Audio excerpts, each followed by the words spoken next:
Samuel was a judge over Israel. At this time, Israel had no king, but the leaders of Israel said, "We want a king like the nations around us."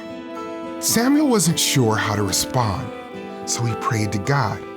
God said, "Give them what they want, but warn them what it will be like to have an earthly king." A king could make their sons serve in the army. He could make their daughters work for him. Or he could take away their fields and servants. But the Israelites didn't care. "Give us a king," they said. God brought to Samuel a man named Saul. "You will be king," Samuel said. Saul was surprised. He was from the tribe of Benjamin, the smallest tribe in Israel. Samuel anointed Saul, and the Spirit of God was with Saul. When the time came for Samuel to introduce the Israelites to their new king, no one could find Saul. God said, "There he is, among the supplies." Oh no! The people ran to Saul. "Long live the king," they said. The Israelites thought Saul would be a good king, but Saul did not obey God. One day, Saul took an army to fight the Philistines, but the Philistines had more chariots, more horses, and more soldiers. Saul wanted to ask God for help.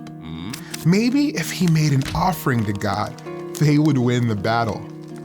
There was one problem. Only the priests, like Samuel, were allowed to give offerings to God. Saul waited, but Samuel did not come. Saul's soldiers started to leave, so Saul decided to make an offering to God himself. Then Samuel arrived. "You have disobeyed God," Samuel said. "You will not be king much longer. God is going to find someone obedient to be king." Sometime later, the Israelites won a battle against the Amalekites. God wanted Saul to destroy everything, but Saul only destroyed the things he didn't want. God told Samuel, "I regret that I made Saul king because he does not obey me." Samuel confronted Saul. "I did obey God," Saul argued. "I only saved the best animals to sacrifice to the Lord." Samuel asked, "Does God care more about obedience or sacrifices?" You rejected his instruction, so God has rejected you as king. Saul admitted his sin and asked for forgiveness. Samuel said, "God has taken away your kingship today, and he will make someone else king."